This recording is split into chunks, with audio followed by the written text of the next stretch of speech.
ஆண்டவரும் இரட்சகருமாக இயேசு கிறிஸ்துவின் இனிய நாமத்தில் யாவருக்கும் அன்பின் வாழ்த்துக்களை தெரிவித்துக் கொள்கிறேன். அருமையான தேவ பிள்ளைகளே, புதிய நாள், புதிய நம்பிக்கை தின தியானத்தின் மூலமாய் இந்த நாளில் கூட உங்களை சந்திப்பதில் நான் மிகுந்த மகிழ்ச்சி அடைகிறேன். அல்லேலூயா. இன்றைக்கு கூட கர்த்தர் நமக்கு கொடுக்கிற வார்த்தை என்ன? செப்பனியா தீர்க்க தரிசன புஸ்தகம் 3ஆம் அதிகாரம் 15வது வசனத்தை கூட வாசிக்க கேட்போம். கர்த்தர் உன் ஆக்கினையை அகற்றி உன் சத்துருக்களை விலக்கினார். இஸ்ரவேலின் ராஜாவாகிய கர்த்தர் உன் நடுவில் இருக்கிறார், இனி தீங்கை காணாதிருப்பார். அல்லேலூயா. இஸ்ரவேலின் ராஜாவாகிய கர்த்தர் உன் நடுவில் இருக்கிறார், இனி நீ தீங்கை காணாதிருப்பாய். தேவ பிள்ளைகளை, ஒருவேளை பலவிதமான தீங்குகளை, நஷ்டத்தை, கஷ்டத்தை, போராட்டத்தை, பிரச்சனைகளை, வேதனைகளை அனுபவிச்சு ஒருவேளை ஏன் ஆண்டவரே ஒய் லார்ட் அப்படின்னு நீங்கள் கேள்வியோடு இருப்பீங்கன்னா, இன்னைக்கு ஆண்டவர் சொல்கிறாரு, இனி நீ தீங்கை காணாதிருப்பாய். அல்லேலூயா. தேவ பிள்ளைகளை, பலவிதமான தீங்கள் நெருக்கப்பட்டிருக்கீங்களா? சோர்ந்து பார்க்காதீங்க, பயப்படாதீங்க. ஆண்டவர் அந்த 16வது வசனத்தில் இன்னும் அழகா சொல்லப்பட்டிருக்கோம், வாசிக்க கேட்போம். அந்நாளிலே எருசலேமை பார்த்து பயப்படாதே என்றும் சீயோனை பார்த்து உன் கைகளை தளரவிடாதே என்றும் சொல்லப்படும். ஆமென். பாருங்க, ஒருவேளை ரொம்ப தீங்க பார்த்து கலங்கி கொண்டிருக்கீங்களா? இங்க சொல்றாரு, பயப்படாதே என்றும் உன் கைகளை தளர விடாத, சோர்ந்து போகாத. எல்லா தீங்குக்கும் கர்த்தர் நம்மளை விலக்கி காக்கிறவரதா இருக்கிறார். சங்கீதம் 121:7 வாசிக்கிறல்லவா, கர்த்தருனை எல்லா தீங்குக்கும் விலக்கி காப்பார், அவர் ஆத்துமாவை காப்பார் என்று. தேவப்பிள்ளையில, அவர் தீங்குக்கு நம்மளை விலக்கி காக்கிற தேவனா இருக்கிறார். வேதத்தில் அழகான ஒரு சம்பவத்தை பார்க்கிறோம்.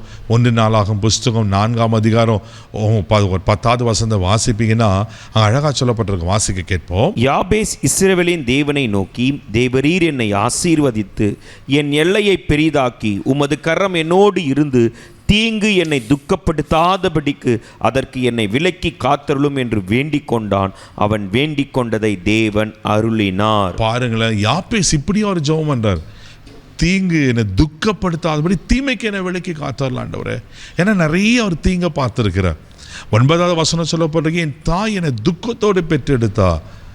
பாருங்க, அப்படிப்பட்ட துக்கத்தோடு பெற்ற எடுத்த அந்த யாபேஸ் வாழ்க்கை, தீங்கு நிறைந்த வாழ்க்கை. அவன் ஜெபம் பண்ணும்போது தீங்குக்கு என்னை விலக்கி காத்தரலும் போது அவன் வேண்டிக் கொண்டதை தேவன் அருளினாராம்.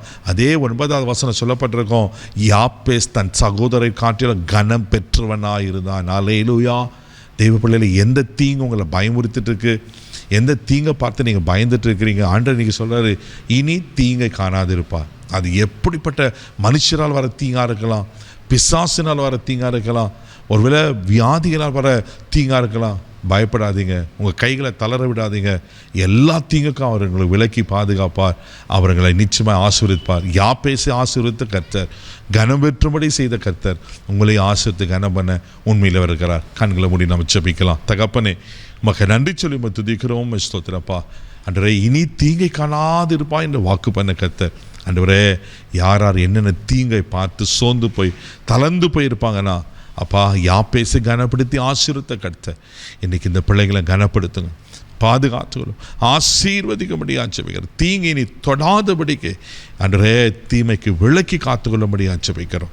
தீமையெல்லாம் நன்மையாக மாற்றுங்க, ஆசீர்வதியும் பொறுப்படுத்துக்கணும். இயேசுவின் மூலம் மக்களும் பிதாவே, ஆமென். அவர் உங்களை தீமைக்கு விலக்கி காப்பார். தைரியமாக போங்க. God bless you.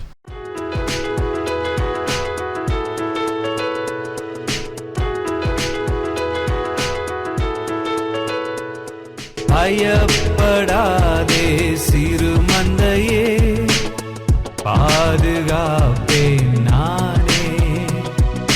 பயப்படாதே சிறு மந்தையே, பாதுகாப்பேன் நானே.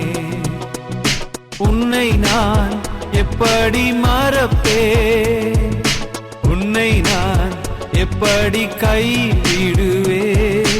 உன்னை நான் எப்படி மறப்பேன், உன்னை நான் எப்படி கைவிடுவேன்.